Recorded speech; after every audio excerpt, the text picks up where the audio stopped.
Un réseau virtuel Azure doit être segmenté en sous-réseaux. Donc, lorsque vous créez un réseau virtuel dans Azure, vous avez par défaut un sous-réseau qui est créé. Donc, vous aurez toujours au moins un sous-réseau et vous pouvez avoir une segmentation pour créer plusieurs sous-réseaux.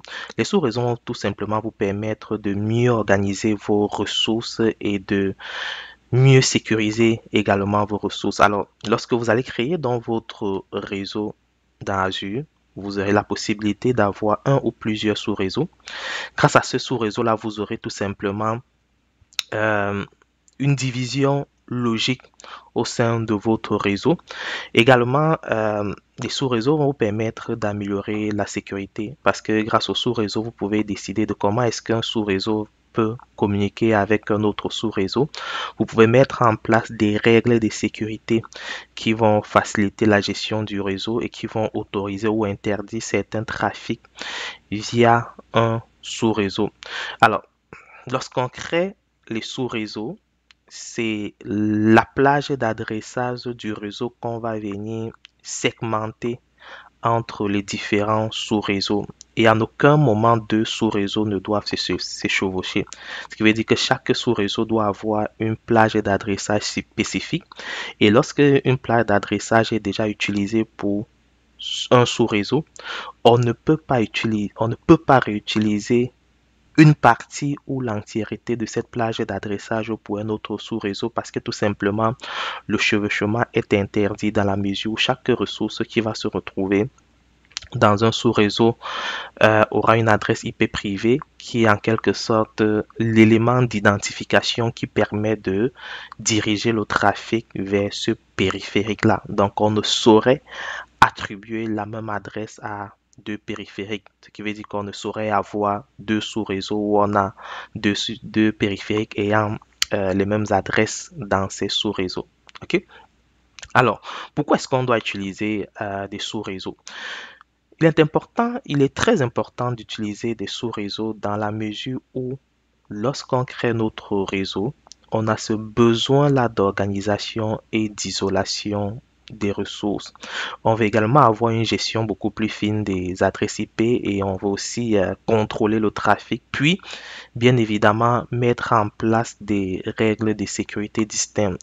Alors, si par exemple j'ai un réseau et que je dois déployer des applications, je dois déployer des bases de données, je dois déployer des machines virtuelles.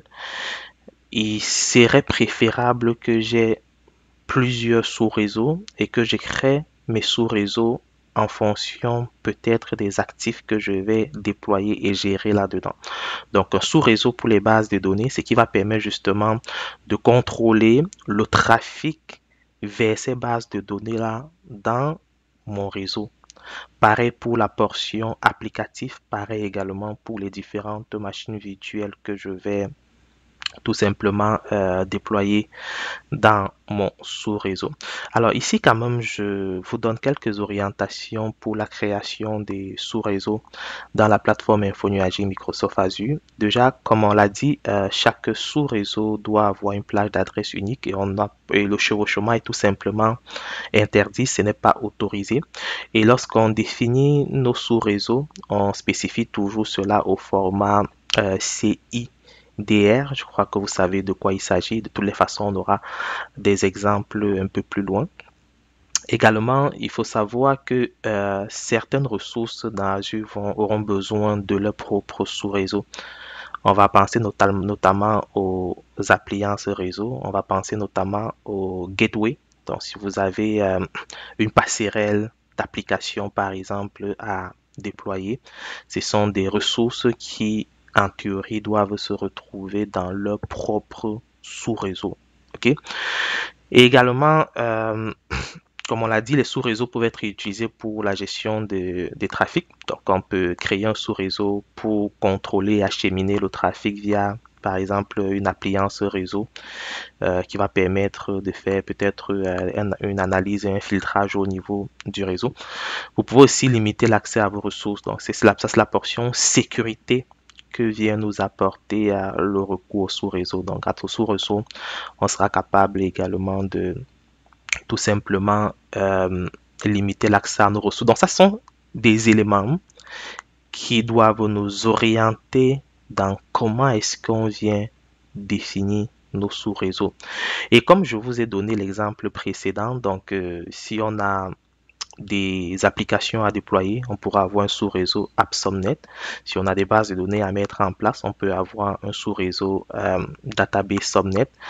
La passerelle d'application ou bien une passerelle réseau.